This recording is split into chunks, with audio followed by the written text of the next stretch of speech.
नमस्कार, स्वागत है आप सभी का न्यूज प्लस 21 में। मैं हूं आपके साथ अंजलि। चलिए शुरुआत करते हैं बैक टू बैक खबरों की ओर।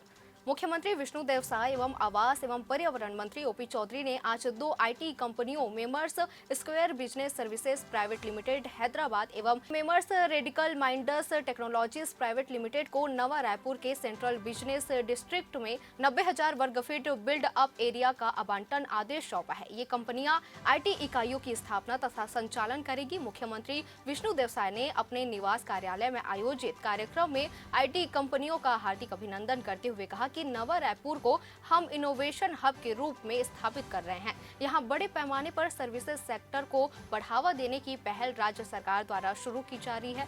अभी अन्य कंपनियों से भी चर्चा चल रही है और करीब 1,60,000 वर्ग फीट में इकाइयों के संचालन के लिए आवेदन अपेक्षित किए गए हैं। इससे करीब 3,800 लोगों को रोजगार मिल सकेगा। वहीं छत्तीसगढ़ के मुख्यमंत्री विष्णुदेव साय की अगुवाई वाली भाजपा सरकार की एक और मोदी गारंटी आज पूरी करने जा रही है। कृषक उन्नति योजना के जरिए 24.75 लाख किसानों के खाते में डीबीटी के माध्यम से धान खरीदी की अंतर की राशि जारी 13,330 करोड़ रुपए ट्रांसफर किया जाएगा। केंद्रीय कृषि मंत्री अर्जुन मुंडा 12 मार्च को कृषक उन्नति योजना का राज्य स्तरीय शुभारंभ करेंगे। मुख्यमंत्री विष्णुदेव साय कार्यक्रम की अध्यक्षता करेंगे। वहीं कार्यक्रम में मध्य प्रदेश के मुख्यमंत्री मोहन यादव भी शामिल होंगे। राज्य स्तरीय शुभारंभ बालोद के सरयू प्रसाद अग्रवाल स्टेडियम में हजारों किसानों की मौजूदगी में होगा। कृषक उन्नति योजना के माध्यम से राज्य सरकार की सबसे बड़ी गारंटी भी पूरी होने वाली है, जिसमें प्रधानमंत्री नरेंद्र मोदी ने विधानसभा चुनाव के पहले चुनावी सभा में 3100 रुपए प्रति क्विंटल के मान से धान खरीदी का वादा किया था।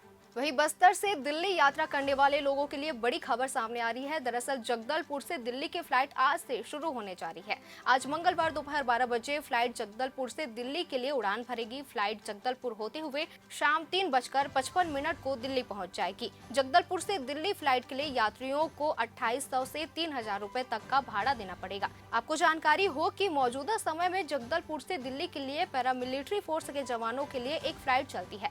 यह फ्लाइट हफ्ते में 3 दिन शनिवार, रविवार और बुधवार को चल रही है। वहीं केंद्र सरकार ने पैरामिलिट्री फोर्स को बड़ा तोहफा दिया है। अब उन्हें कैंटीन के सामान पर 50% जीएसटी ही चुकाना होगा। इस फैसले के चलते पैरामिलिट्री फोर्स के जवानों को कैंटीन से सस्ता सामान मिल सकेगा। इससे पैरामिलिट्री फोर्स को 1 लाख से अधिक जवानों को सीधा फायदा पहुंचेगा। गृह मंत्रालय ने सीएसपीएफ कैंटीन यानी केंद्रीय पुलिस कल्याण भंडार पर मिलने वाले उत्पादों पर 50% जीएसटी छूट दे दी है। गृह मंत्रालय ने सोमवार को नोटिफिकेशन जारी कर इस फैसले की सूचना दी।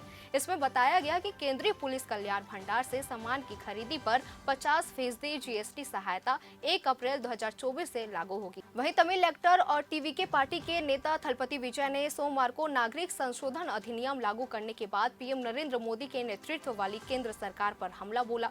बता दें कि 31 दिसंबर 2014 से पहले पाकिस्तान, बांग्लादेश और अफगानिस्तान से बिना दस्तावेज भारत आए गैर मुस्लिम प्रवासियों के लिए कानून पारित किए जाने के 4 साल बाद केंद्र के नियमों को बताकर सीएए लागू किया। इसके बाद से कई लोग इसे लेकर अपनी बातें शेयर कर रहे हैं। वहीं साउथ एक्टर थलपति विजय ने भी इस पर कड़ी प्रतिक्रिया दी है। ट्विटर पर जारी एक बयान में थलपति विजय ने कहा कि नागरिक संशोधन अधिनियम को लागू करना स्वीकार नहीं है। तमिल में जारी उनके बयान का एक अनुवाद शेयर किया गया है, जिसमें लिखा गया है कि ऐसे माहौल में जहां देश के सभी नागरिक सामाजिक सभद्रताओं के साथ रहते हैं, भारतीय नागरिक संशोधन अधिनियम 2019 जैसे किसी भी कानून को करना स्वीकार नहीं है। वहीं एलन मस्क के प्लान अक्सर दुनिया को हैरान कर देते हैं। अब एक बार फिर से उनके एक पोस्ट ने सभी को सरप्राइज कर दिया है। दरअसल एलन मस्क ने अब एक्स प्लेटफॉर्म स्मार्ट टीवी पर भी नजर आ सकता है। कंपनी पहले ही लॉन्ग वीडियो को पोस्ट करने की सुविधा दे चुकी है, जहां बीते साल एक यूजर्स ने एक मूवी को एक्स प्लेटफॉर्म पर जारी कर दिया था। ऐसे में कई मीडिया रिपोर्ट्स में कयास लगाए जा रहे हैं कि एक्स ऐप आने वाले समय में यूट्यूब के लिए मुश्किलें खड़ी कर सकता है। सोशल मीडिया यूजर्स ने एक फोटो पोस्ट किया जिसमें स्मार्ट टीवी के अंदर एक्स प्लेटफॉर्म को दिखाया गया है। इस पोस्ट को एलन मस्क ने ट्वीट कर दिया है और उस पर लिखा कमिंग सून। बॉलीवुड के लिए मंगलवार की सुबह एक दुखदाई कर देने वाली खबर सामने आई है, जहां 90s और 20s की शुरुआत सालों में बॉलीवुड की कई चर्चित फिल्मों के प्रोड्यूसर रहे धीरज लाल शाह का सोमवार को निधन हो गया। मुंबई के हॉस्पिटल में उनका इलाज चल रहा था, जहां उन्होंने अपनी अंतिम सांस ली। Indian film TV producers council ने सोशल मीडिया प्लेटफॉर्म एक्स पर धीरज लाल शाह के निधन की खबर खबर कंफर्म करते हुए लिखा, बहुत ही दुख भरी खबर है, अपना स्टूडियो और टाइम वीडियो के मालिक श्री धीरज लाल नानजी शाह का निधन हो गया है। वहीं बॉलीवुड से एक अच्छी खबर भी सामने आ रही है, जहां कृति खरबंदा और पुलकित सम्राट की शादी की तैयारियां जोरों से चल रही है। कपल दिल्ली के एक ग्रैंड होटल में 7 फेरे लेने वाले हैं। इन सबके बीच कृति को आज एयरपोर्ट पर स्पॉट किया गया। मीडिया रिपोर्ट्स के मुताबिक कृति खरबंदा और पुलकित सम्राट जल्द ही शादी के बंधन में बंधने जा रहे हैं। हालांकि कपल ने अपनी शादी की तारीख को अभी तक कोई ऑफिशियल अनाउंसमेंट नहीं की है। खबरें हैं कि कपल हरियाणा के मानेसर के होटल में इंटीमेट वेडिंग करेंगे। शादी की तैयारियों के बीच पुलकित की होने वाली दुल्हनिया कृति को आज मुंबई एयरपोर्ट पर स्पॉट किया गया। कृति खरबंदा आज एयरपोर्ट पर काफी स्टाइलिश अंदाज में नजर आई। एक्ट्रेस काफी खूबसूरत भी लग रही थी। तो ऐसी तमाम जानकारियों से लगातार अपडेट रहने के लिए बने रहिए हमारे साथ। न्यूज़ प्लस 21, आपके हक की बात।